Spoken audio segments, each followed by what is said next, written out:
Coming up on Tech News Today, why dual core doesn't matter on mobile, maybe. Swordfighting games get real with Neil Stevenson. And Apple announces a bunch of stuff. All that and more coming up. Netcasts you love. From people you trust. This is TWiT. Bandwidth for Tech News Today is provided by Cachefly at CACHEFLY.com.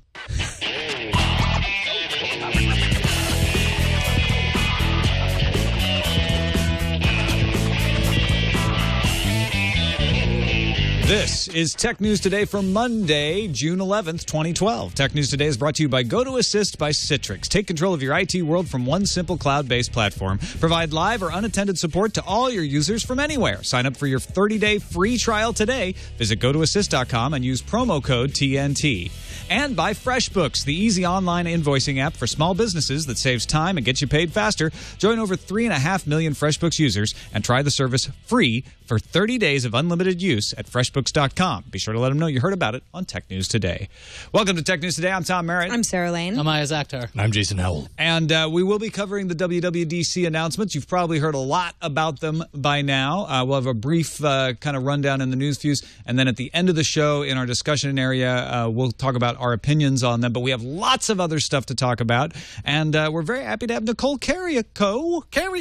I've forgotten how to pronounce your name suddenly. Nicole Carrico, Vice President of Content at My Discovery and Old Tech TV cohort. How's it going, Nicole? It's terrific. Thank you so much for having me. I'm excited to be here. Thanks for coming back after you dealt with us once and you decided to actually come back on the show. We're very pleased. Is that rare? Is that not usually the way it goes? Yeah, my job is really difficult booking on this show. All right. Before we get to our discussion topics, let's look at the top 10 stories of the day in the news views.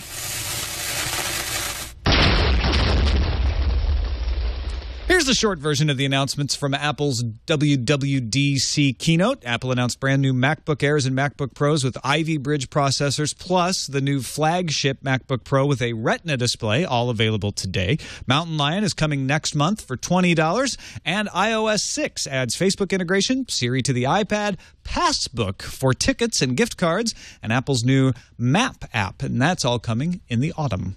Kaspersky Lab researchers say that espionage tool Flame is directly tied to the Stuxnet worm after they discovered part of the module that allows Flame to spread via Windows machines contains the same code that was used in a version of Stuxnet that attacked computers in Iran in 2009. That module, which was known as Resource 207 in Stuxnet, was removed from later versions but ended up as a platform for the Flame malware in existence today.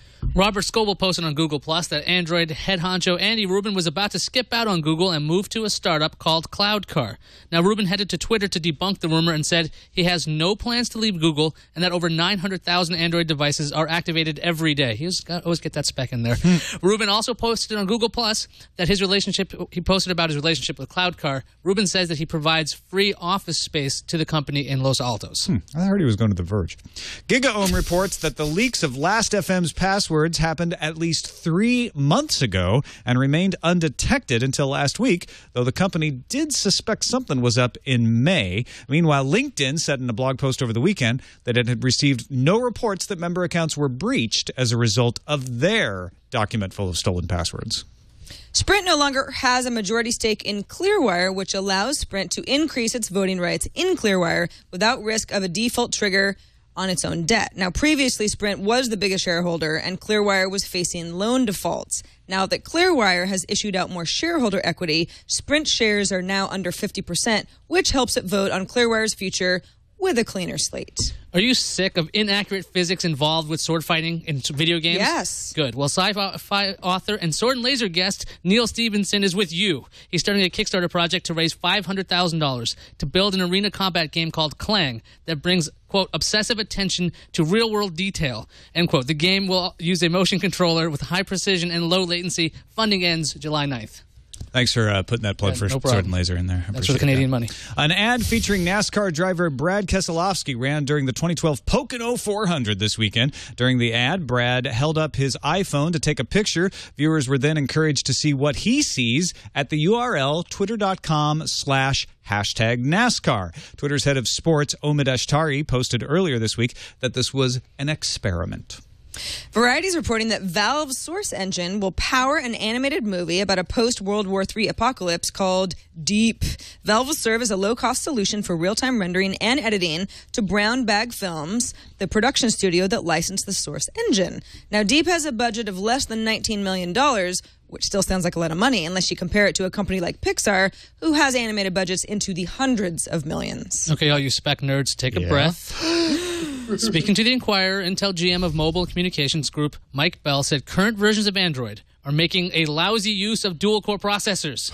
Bell says that certain single-core processors run faster than some dual-core processors due to threading issues. Bell went on to say that a second core can be a detriment, and some of the blame is on those other chip makers. Not Intel. Google has reached a deal with French publishing group SNE to allow the scanning and publishing of books online, ending a 6-year legal battle. A court ruled in 2009 that Google infringed copyright by digitizing French books without permission. As part of the deal, Google will give money to a scheme helping primary school children to learn to read. And that is the news fuse. We got some discussion of that dual-core processor story, the WWDC, and Microsoft not buying Nokia and why. But first, we want to thank our sponsor, Go to Assist. Working in IT, if you work in IT, you're going to laugh at even me saying it can be unpredictable and challenging because you know that already. There are people who need your help all the time. They need it right away. They need it yesterday. They're pulling you in every conceivable direction at once. Things can break down at any moment. That's why we're so excited to tell you about Go to Assist by Citrix. If you haven't heard about it already, it helps you stay on top of all of that stuff. Go to Assist is software as a service. It's purpose-built to give you more control of your IT world, and you can use the world-class remote support to solve your users' problems quickly from anywhere. Go to Assist monitoring is it's been around for a while, but it's the thing they're highlighting most because they've updated it the most. It gives you customizable dashboards displaying performance of all networks, servers, and desktops. Plus, proactive alerting allows you to fix small issues before they become big problems. So you don't have to hear from somebody. You can fix it before they ever pick up the phone, before they ever send you an email. Go to Assist is easy to use. You can set it up in a few minutes, and it's from Citrix, so you can trust it. They're a trusted leader in IT. We've used Go to Assist right here at TWiT so that Leo doesn't have to go call 5 different people to reboot something or fix something. He could just use Go to Assist to go in and fix stuff. So can Russell, so can Jammer B. Sign up for your special 30-day free trial today. Visit gotoassist.com, click on the Try It Free button, and use this promo code TNT. That's gotoassist.com, GOTOASSIST.com, promo code TNT. And we thank Citrix and Go to Assist for their support of Tech News Today.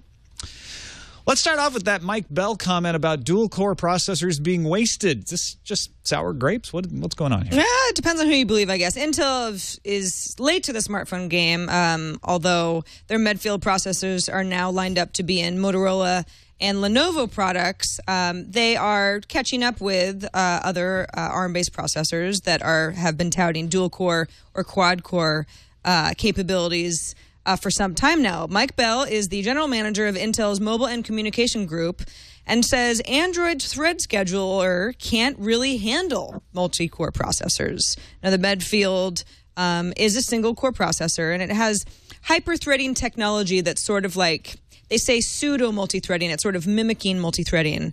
But, of course, ARM chip designers, NVIDIA, Qualcomm, Samsung, are all touting these multi-core processors. So what's going on? He says, while multi-core processors do offer performance boost, clearly, I mean, and that sort of stuff has been It's been shown and tested, yeah, exactly. On machines without power constraints, the problem is that smartphones do have limits on power consumption and thermal tolerances. He also says Intel is working on moving to multiple cores, but what they have to do is put a lot of investment into software that fixes the scheduler that does not work well in Android and fixes the threading so that when multi-core products do come through Intel down the road, they actually take advantage of it. What he says is, We ran our own numbers, and in some of the cases that we've seen, having a second core is actually a detriment because of the way some of the people have not implemented their thread scheduling. You people.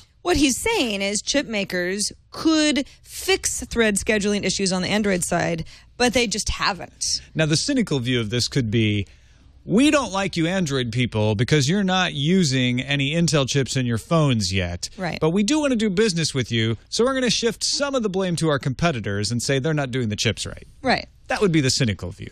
The other view is, and he did not have numbers to support this. We didn't see any pie charts or graphs that proved that dual core and quad core are nothing more than a marketing ploy by other companies. However, he's pretty much saying, if you were paying for something because it's a quad core processor, you're not really getting what you're paying for. The speed and the performance just isn't there because of the device that you're using inherently just isn't ready for this. He also mentioned that dual core processors preceded Android supporting them in general. So sometimes these things don't roll out in the right order. Yeah. So I don't know. It's kind of like, who do you believe? Does it sound like Intel's like, okay, we're late to the game. How do we make the midfield sound as good as possible? Or is there some truth to this? I mean, I'm sure Intel did a lot of testing to see if their version or their Android-based phones were as fast as the current generation phones out there because they were so far behind. So it wouldn't surprise me if they had numbers to show their single-core processors were better than certain dual-core. But that seems like, because there's so many competitors out there for who makes an ARM processor, because it's a licensable technology, it might not be in the interest of these companies to go, okay, we have to tweak this right away, because people will buy the spec. They'll go, yeah, quad-core, dual-core, this kind of thing. And Android eventually will do the work, or Google or the open source community will do the work to the point where these processors can be taken advantage of completely. Now, Android right now at 4.0 is, I think it's getting there. It's finally getting to the point where pretty much all the form factors are shaking out. The screen resolutions are shaking out. Google's getting more control over, they have these, I believe they're recommendations. They're not guidelines necessarily as to apps. So I think as Android is becoming more and more mature, Intel's argument is going to go away much, much sooner because Android is going to have the ability to do this.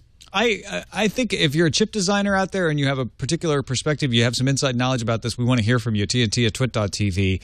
But just from anecdotally using a bunch of different phones, I have noticed that the Samsung Galaxy S3 with the quad core is a lot snappier than the Samsung Galaxy S2, which is dual core. That may be because the Exynos chip in the Galaxy S3 is just a better chip. It may not have anything to do with the cores. That's quite possible. It could also be a lot of other factors that are, more optimized in the way the phone is put together. Even more memory. I mean, these devices nowadays are coming out with more and more memory. I mean, from my own perspective, anecdotally, I've tested a decent amount of devices now for all about Android. And like right now, I'm working with the Toshiba Excite 13. It has a quad-core Tegra 3 processor. And, I heard that, and this is my first quad-core Android device. And as I've played around with it, actually, I've kind of noted that it doesn't seem as kind of responsive and snappy as I would expect for it to if the quad core makes a difference. So anecdotally, like there are a lot of times where I'm playing around with a dual core device and it's 1.5 gigahertz versus 1 gigahertz. I mean, it could be placebo that I think it runs a little bit faster, or it could just actually be performing a little bit better. It's really close though. It's hard to say. Nicole, if you're out shopping for a phone and you see quad core versus dual core and the prices are roughly the same, how much does it matter to you? Well, I don't trust specs at all, but I mean, that's just my personal subjective experience. I do think what you're talking about, though, is comparing apples to oranges. I think whenever you're looking at a different variation of a phone, we're actually comparing Android to Intel. We didn't compare Apple in this. But when you're comparing like a dual core processor, a multi-core processor, and everything else has been updated as well, it's really impossible to attribute the increased speed or the better processing power to any one specific instance without specifically running the processing power. It's a strong statement that he's made, and I agree that they almost certainly have numbers and have been running tests. So I'm surprised that they didn't release any findings, and I'm looking now for a near-term release of a partner study or a blind study or some independent report that's going to reinforce that, because I find it surprising that he would sort of go to the press with such a strong statement and not be willing to provide anything in the way of backup. Yeah, maybe out there we just couldn't find it, but I want to see a Nantech or Tom's Hardware or somebody like that dig into this and I do too. Yeah, and let us know what they find. All right, let's talk about the fact that Microsoft apparently thought about buying Nokia instead of just partnering with them for reals. The Register reports that Nokia opened up its books to Microsoft last year to evaluate which parts, if any, were worth acquiring. And as we reported, Microsoft did not buy any part of Nokia. Apparently, Register says the story is Microsoft took a look and walked away. That's the entirety of it. Register also says that the January rumor that was floated around that Microsoft was going to buy the smartphone division of Nokia, that wasn't true. All this stuff happened last year, and so the often cited Eldar Murtaza was not accurate to this time. So the question is, did Microsoft make a wise move in not picking up Nokia, or do they really need that Xbox all-in-one integrated, vertical approach that works for Apple? Sort of worked for him for a while, but I mean, is it in their best interest to continue partnering up with Samsung, HTC, Nokia, and everybody else? I don't think Microsoft needs to be in the business of owning another hardware company. On the other hand, Nokia's getting cheaper all the time. They might want to think about it again. Sarah, what do you think? I mean, should Microsoft get in the business of making the phones, or are they better off, as Iyaz said, having HTC and Nokia and a few other people? Microsoft has always seemed to do really well putting its eggs in many baskets. I mean, that's sort of the Microsoft way, right? It would seem strange to me if you want to buy a Windows 8 phone, for example, it would have to be a Nokia phone. That doesn't really make sense, especially since they're trying to spread a new OS, get it into as many hands as possible. And Nokia is just not top dog really at all, but certainly in a lot of emerging markets that Microsoft needs to be in. So, but then again, yeah, I mean, I guess if Nokia falls under a certain price, I just don't see it. I don't see it. I think if Microsoft can get their operating system into a phone without having to buy the company, then why do they need to buy the company? Yeah, I mean, then they run into the same issues that Google had with the purchase of Motorola. Are you guys going to be annoying our partners now? And for market share, it's going to be very hard to go, for everything else, your desktops, you can go and buy anything you want. You can go to HP. You can even use a Mac. It doesn't matter. You can run Windows on it. But if you want to run our phone, you have to buy it from us. It's definitely counter their entire interest, especially after that little Zune incident. I'd expect them to stay away from hardware in general, and the Xbox brand is where they're strong. That's probably where they're going to keep their label. They rebranded everything to anyway. They're probably going to stick with that distributed approach. Microsoft has struck a middle ground. They look at Apple, who owns the entire ecosystem, operating system and hardware, and then they see Google, which has the opposite, Motorola notwithstanding, but essentially we make the operating system, put it out on as many phones as you want. Microsoft's saying we're gonna try a third way, which says we're going to control the operating system more than Google, and we're going to have hardware requirements that are similar to Apple, but we're going to allow multiple platforms. And I don't know if that's going to work, but I think if they switched to one or the other system and went head-to-head, that they would lose. And I think they know that. Nicole, what do you think? The only real strong argument I could see for Microsoft making a move on Nokia in the recent past or even currently would be to keep it out of the hands of a competitor. And I don't see anybody else lining up to, pay current dollar value for Nokia. I think if it does start to make sense for Microsoft to pick up, I think I agree with Sarah. The price is going to drop. We're going to see the second round of products released. We're going to watch the price go down, and then it might make sense for Microsoft to pick them up for a bargain. But I don't see a lot of case for them to move forward today. No, I think that's a really good point. Why bother buying Nokia? Somebody in the chat room suggested patents, but Microsoft's not patent poor, so they wouldn't need to scramble for that. And if Nokia can make phones and put a bunch of Windows phones out there in large parts of the world, then that's to Microsoft's advantage. They wouldn't want to dissolve them and just take their patents. So that the rest of that is definitely the last consideration. Nobody else is going to buy them, so we don't need to protect them. But I think you're right, Nicole. I think if somebody did start being interested in buying Nokia, that you might see Microsoft get more interested. Let's talk about Neil Stephenson's Swordfighting platform. It's not just Neil Stephenson, actually. It's the public face of a project. He is the public face of a project called Clang, which is part of his Subutai Corporation. Subutai is the backer of the Mongoliad project, which already exists online. It's a website that is collaborative storytelling with an audience. They have lots of authors creating a world, creating stories. The Mongoliad Part 1 just came out in book form. They plan to put out lots of books in this universe, in this storyline. But all of the people who put the Mongoliad together are really into Western martial arts and into sword fighting. So the next step is Clang, a sword fighting simulation video game project. Now, Neil Stephenson has a couple videos up explaining what the project is, but what they want to do is raise $500,000 to create a sword fighting engine that will rival the engines that already exist for firearms. So right now, I mean, there's so many different games, so many different firearm simulators, and you can do pretty much anything if you're a firearm geek. But if you're a sword geek, you're limited to just a little hack and slash. So they want to fix that because there's centuries and centuries of history in sword fighting that can be incorporated in this. They're geeking out. They want to make a video game engine out of that. And the first step would be to implement an arena combat game and create a platform that other people could use to build sword fighting games on.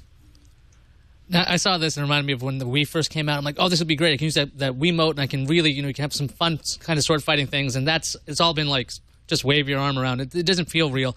Because I think I was looking at this project, and one of the things they want in the future is not just to have just broadswords. They want to go, what if you had a samurai blade versus a broadsword? Knight versus a samurai. Right, if you want to do this. Classic battle. The funny thing is, I've watched television shows where they will have famous, period piece combatants against each other, and then you see how they work with the weapons. And if you could do that with your PC, that seems like it would be a lot more fun, because instead of it being, again, this like, oh yeah, you moved faster than I did, it should actually emulate the physics. It seems like it'd be kind of fun to play. Well, it's like all these movies that have these long, drawn-out sword fights, and that's the great thing. It's like if the swords moved the way that they do in a limited way as they do in some video games, the movies would be so horrible. I mean, that's sort of the neat thing about these movies, is that it's like a dance of some kind. It's like an extension of your arm, and there's all this stuff that goes into it. So yeah, this sword game strategy is ripe for disruption, and I, for one, welcome it.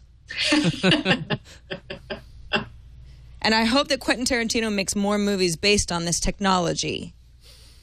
Nicole, I know you're a Neil Stephenson fan. What do you think of the sword fighting video game? I'm a huge Neil Stephenson fan. I think this is a tremendous opportunity. I mean, the way that he articulated it in one of the pull quotes, which was something that will enable players to inhabit the mind, body, and world of a real sword fighter.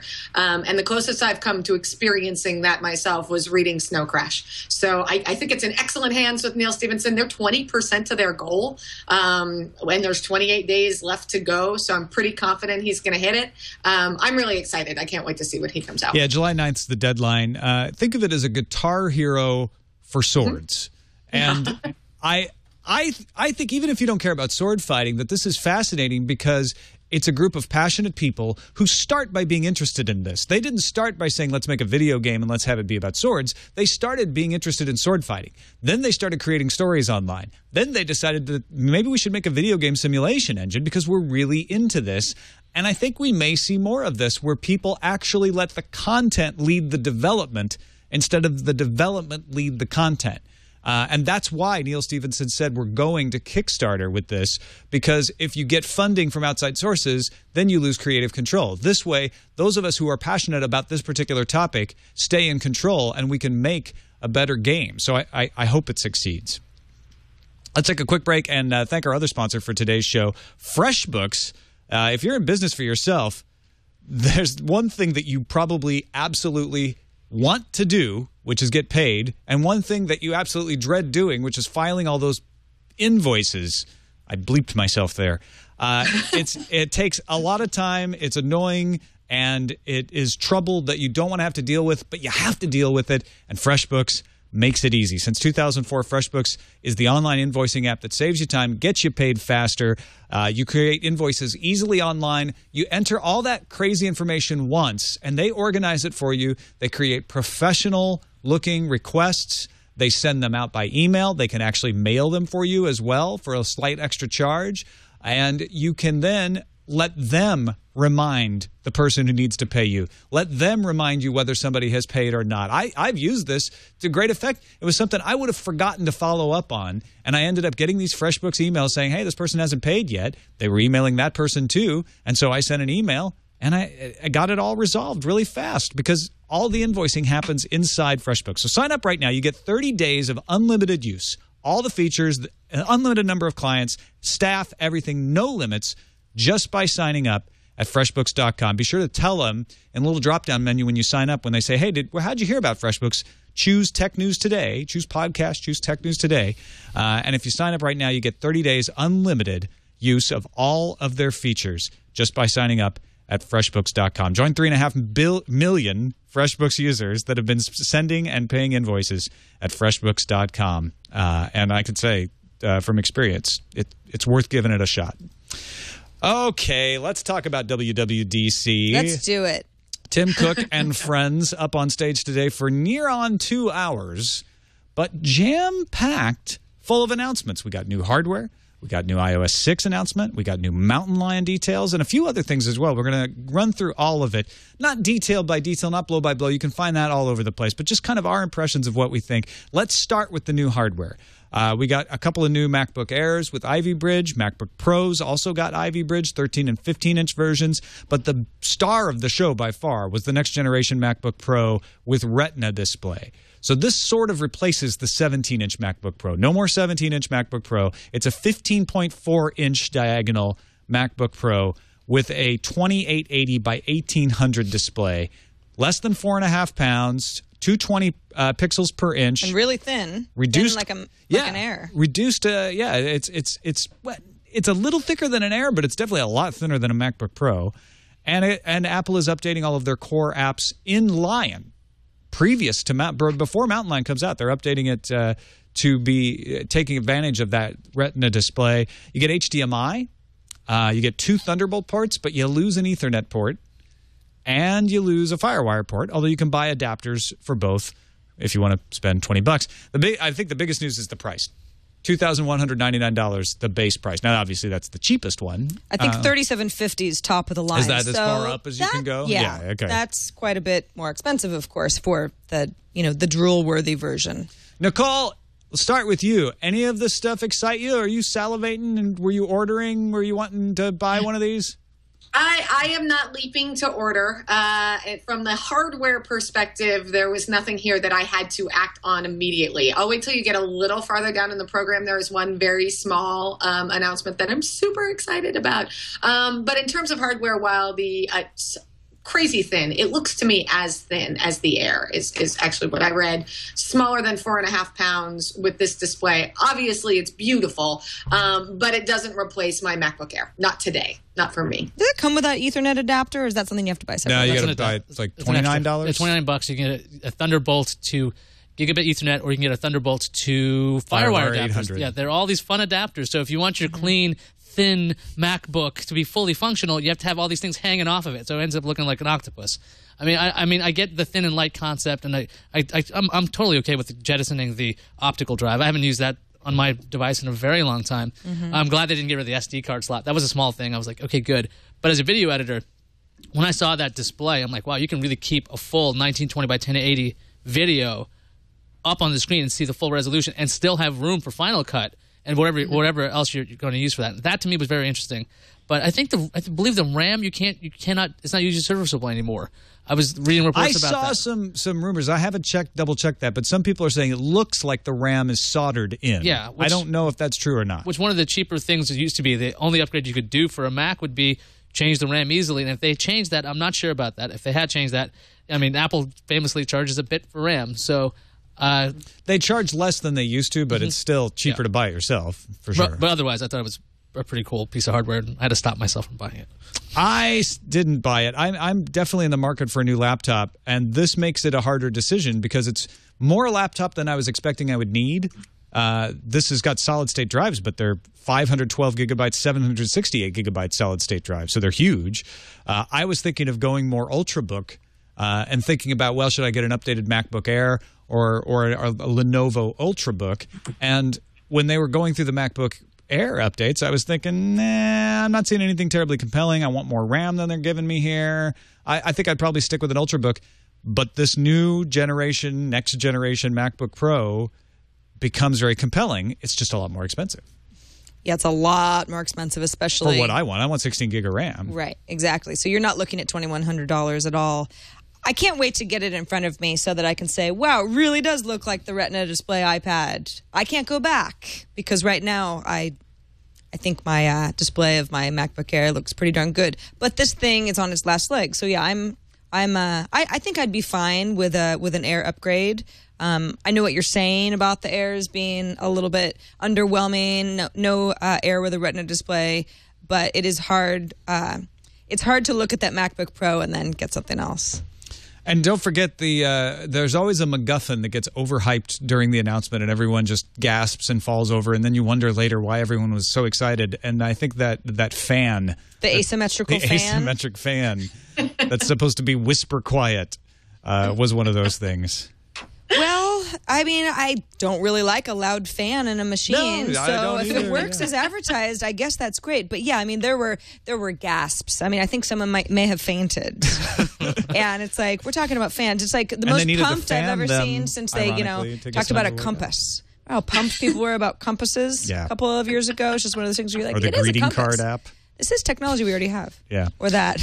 Speaking of apps, let's talk about the iOS 6 announcement. As expected, we got more details about iOS 6. What did we hear, Sarah? We heard a lot. We heard some things that we assumed were to be true. Siri has come to the iPad, not the first gen, but the iPad 2 and the new iPad. We also saw some very interesting demos with Apple's new Maps app. As expected, Maps has been brought in-house. They've also integrated with some third-party apps that make Maps pretty cool. For example, Yelp, or there's also turn-by-turn directions. Nothing offline. We didn't hear anything about offline maps. They didn't make it clear whether they... Yeah, I think they would have, especially because Google did tout that last week as, hey, this is something that we're offering Google Maps Developers users. will get it today, so we'll find out soon. Yeah, in fact, there's some developer screenshots that have already leaked out that looks like the Maps technology that Apple is using does belong to TomTom. At least right now you see... Not OpenStreetMap. Correct. You see TomTom logos in some of those screenshots. What else, though? We got some new language support, which made a lot of people in the audience happy. Canadians get Siri. Canadians get Siri, as do... English and French. English and French as well. I think Siri also is Italian, both Mandarin and Cantonese versions for China. Hong Kong, Taiwan, and China, yeah. Yeah, that's right. Also, FaceTime over cellular, which is interesting to me because FaceTime has never been anything that I use that often, but part of it is because I'm not on a Wi-Fi network, and maybe I think about it and it's like, oh, I can't use FaceTime until I'm back at home, and I don't care that much. So it's never been something that I use that much, but maybe those who feel the same way that I do will find cellular a lot more compelling. I just find Skype works better than FaceTime in most situations. But is part of that because Skype can work anywhere where FaceTime can't? I'm talking about Wi-Fi versus Wi-Fi situations. It is true that you can use Skype over 3G, so that makes it more flexible. But even in like when Eileen's been traveling and I try to call her on FaceTime, we're like, let's hang up and use Skype, and then Skype works fine. Yeah. Passbook is something that I thought was really, really interesting. This is new. This is interesting. Passbook is totally new. Yeah, this is a way to store information like a boarding pass for an airline where you already have an account that you sign into, movie tickets, store cards, like Starbucks is an example that Apple used, or Apple's store itself, or even a sports team if you've bought tickets for that. Well, geolocate you when you're in the area where you would need this information, like your boarding pass for United. You walk in near the terminal, and all of a sudden you've got your boarding pass, which you can show to an attendant instead of actually having something that's printed out. Or even if you pull it up, having to pull up an email that has the boarding pass, which I find has proved with mixed results sometimes, depending on which airport I'm in. So in a way, initially I went, ooh, they're going after Square. But it's not really going after Square at all. Square is using credit card information. Passbook is using login information for services that you might already use. Tickets and gift cards and things like that. Facebook integration, anybody care? I guess I care. This is the big thing, the big rumor. Yeah, I mean, I would say that my Facebook updates happen less often than my Twitter updates happen. So it's nice to have both, I suppose. It's interesting that Apple and Facebook are now playing nicely with each other since they haven't for some time now. And yeah, I mean, this is sort of like, listen, Apple can't quite figure out a way to crush it in social, so integrating services that are crushing it makes the most sense. I think I'm more interested in the business side of it than I am the actual feature, because I don't know if I'm going to use Facebook more or less because of this feature. I don't really like using Facebook that much anyway, so I'm just curious about how they mended all that, all the bad blood that the two companies have had for a while.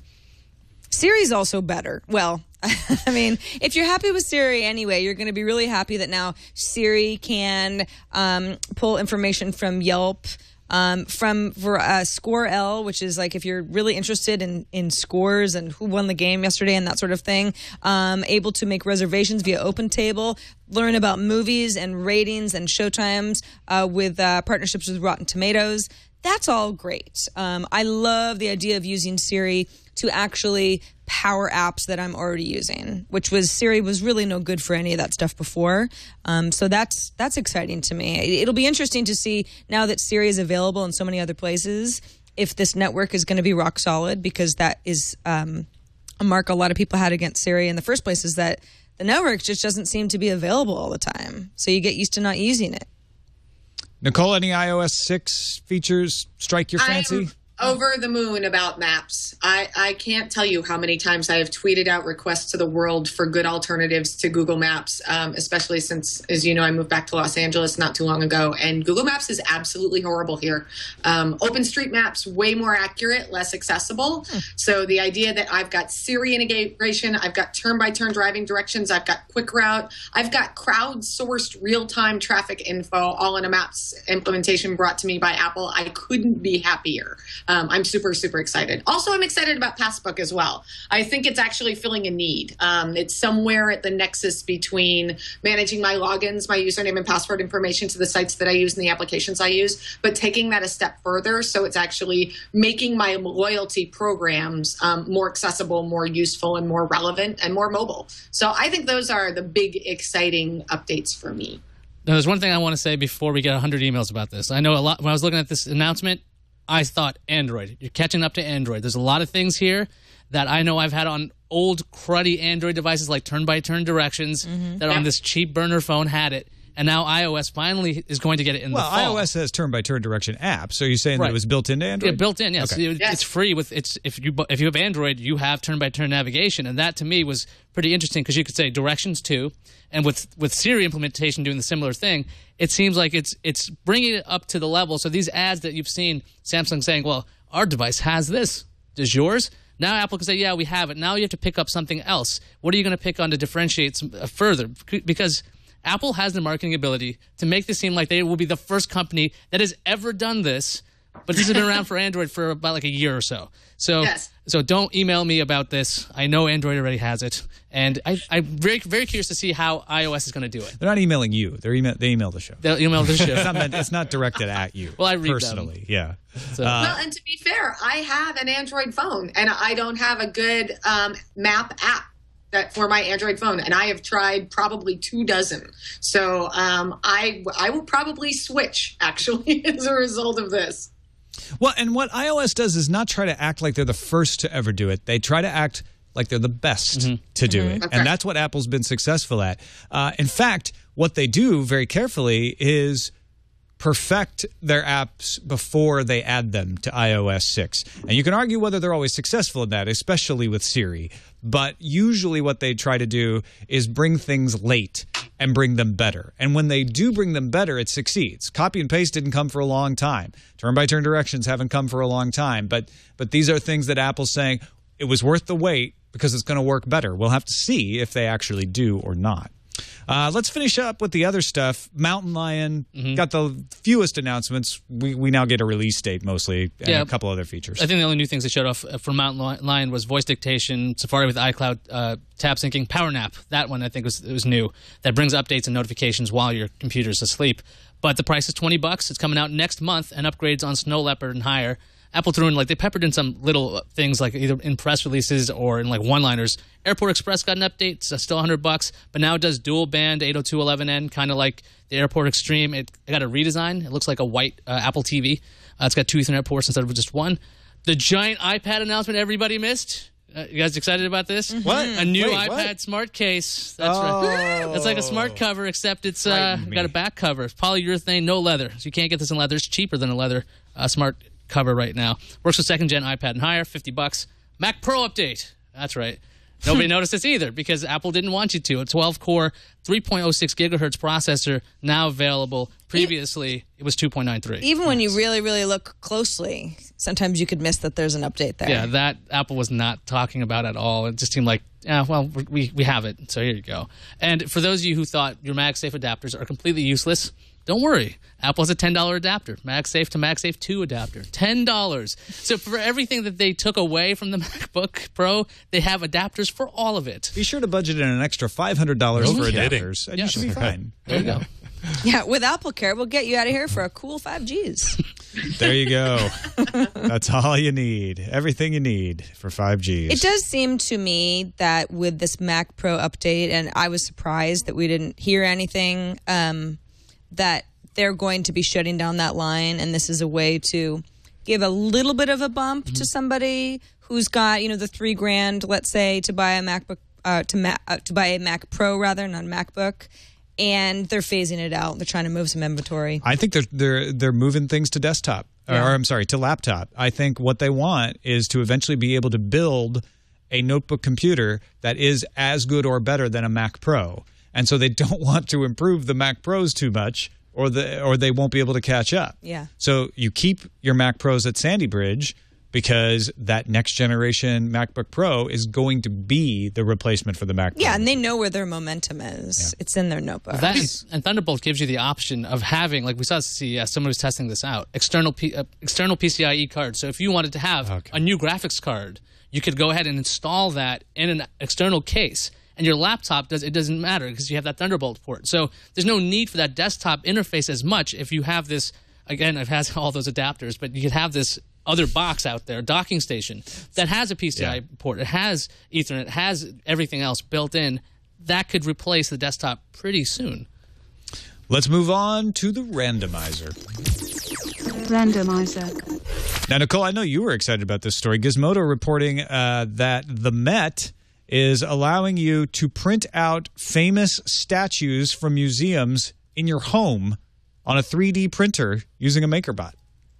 Surely everyone is excited about this story. This is really, really amazingly cool stuff, right? I was at the Smithsonian-hosted conference Museum in the Web in early April, where they bring together sort of digital curators from the best museums internationally, talking about how to make collections and exhibits more accessible to end users. And we saw a demonstration by Mobil. It's a digital laboratory. It's actually out of Norway. The Norwegian Institute of Science and Technology and the National Library of Norway was working on a project similar to this, where they were taking critical pieces and creating 3D renderings. And they're actually building a full environment where you can digitally interact with pieces without ever touching them or damaging them, protecting the original asset, but making them much more accessible and giving much more context to end users. So there was a full-day hackathon at the Met, and there were hundreds, I believe, of pieces that were created and captured. And now if you've got a Maker Pro, and we just ordered one from my team here at Discovery, you can print out these priceless works of art in 3D on demand. It's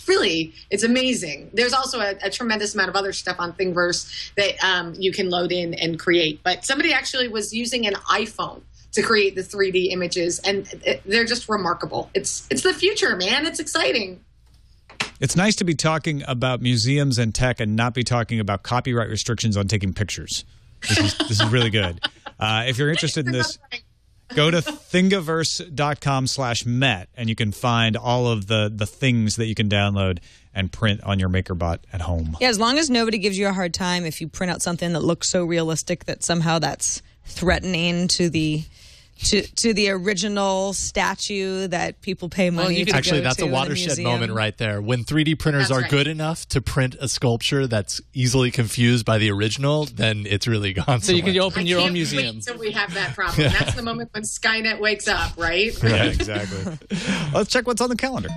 Google is going to get rid of Meebo apps on July 7th. It already offers Meebo functionality or stuff that's similar in Google Plus. So it was kind of only a matter of time. Reminder that Google bought Meebo last month for $100 million. And Windows 8 User Experience Training Fundamentals is a free online class presented by Microsoft's user team that's supposed to help, especially developers who are interested in Metro app development on this Thursday, June 14th. You know, I just thought of this. The first leg of our developer triathlon for June is now done. Mm-hmm. Yeah. The second leg, June 20th, the Windows Phone developer announcement. And then at the end of the month, Google I.O. Yeah. So I don't know which one's cycling, which one's swimming, which one's running, but we're a third of the way through. All I wonder right. if there's any developers going to all three. Oh, I'm sure. I bet so. Yeah. We'd like to hear from you in our email, which is part of our incoming message.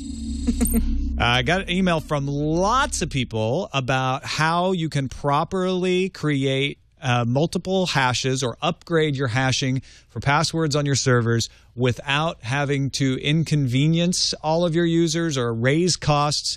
I'm not going to read all of them. We've got literally dozens. One of them, Aaron, said that he wrote a patch for ThinkUp. That's Gina Trapani's project that improves the security of password hashing, and thought he'd share some thoughts with us. The first idea I had was to do it as follows: as add a new column to a table called updated. Then at every login, if updated, hash the password with the new hashing mechanism and check if it's valid. If updated and the password is valid using the old hash, you take the plain text password you have because the user gave it to you and hash it with the new mechanism, save the new password, hash it in the database, done. This method is completely transparent to the user, but the obvious downside is that it increases the number of database queries every time a user logs on, which is why we actually went with the following method.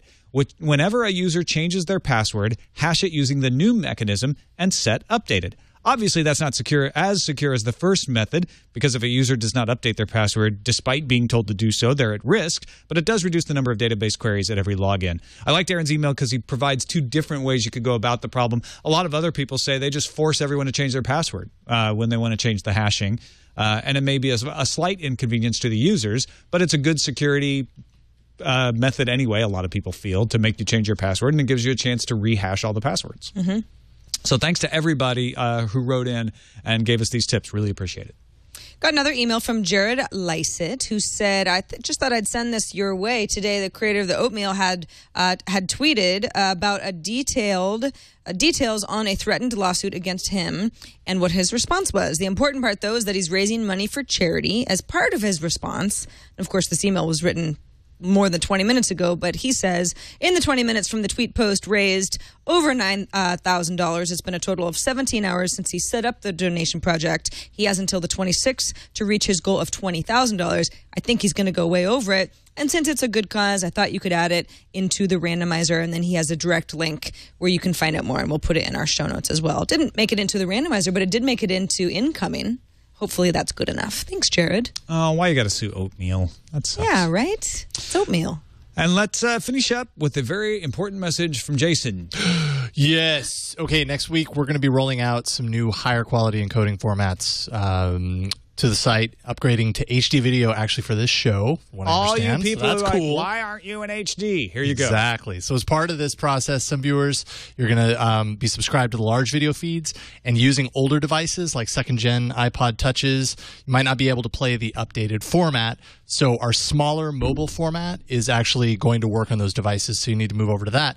But unfortunately, when iTunes sees an incompatible format, it just stops syncing without any warning at all, so you might not actually see next week's shows on your device. So obviously we want you to keep watching. So if you have an older device, visit twit.tv/watchus. That's all one word, twit.tv/watchus for more information and sample files, and you can check your compatibility there. Thank you. Thanks, everybody. And those of you who are like, why would you want HD? Believe me, we hear from lots of people who are like, why aren't you in HD? So we're trying to provide something for everyone. That's right. One way we provide something for everyone is having everyone have a chance to tell us what stories they'd like us to cover on each episode of Tech News Today. So go to our subreddit, technewstoday.reddit.com. That is the place where you can vote on the stories of the day, even submit stories of your own if you don't see one in there already. Subreddit is technewstoday.reddit.com. Nicole Carrico, a pleasure as always. Thanks for joining us today. Oh, thank you for having me. It's always a good time. What's going on at My Discovery that you have to tell folks about? Actually, there's not much I can tell folks about at My Discovery. Ooh, intriguing. Tell us what that is. My Discovery is the innovation group within Discovery Communications. So our mandate is to find new and innovative ways to deliver on the original Discovery brand mandate of helping you to explore your world and satisfy your curiosity. So we're doing that. And as soon as we figure it out, we'll let you know. Okay. Good luck with that. I appreciate it. Thanks. And thanks for being on, Nicole. It's great to see you. Oh, it's great to see you. That's it for this episode of Tech News Today. You can find us on the web at twit.tv/TNT. You can email us at tnt@twit.tv. And you can give us a call and leave us a voicemail, 260-TNT-SHOW. Live viewers, don't forget, July 2nd, we're going to start recording the show at 10 a.m. Pacific time at live.twit.tv. And we will be back tomorrow with an all-new show with Dan Patterson as our guest. We'll see you then.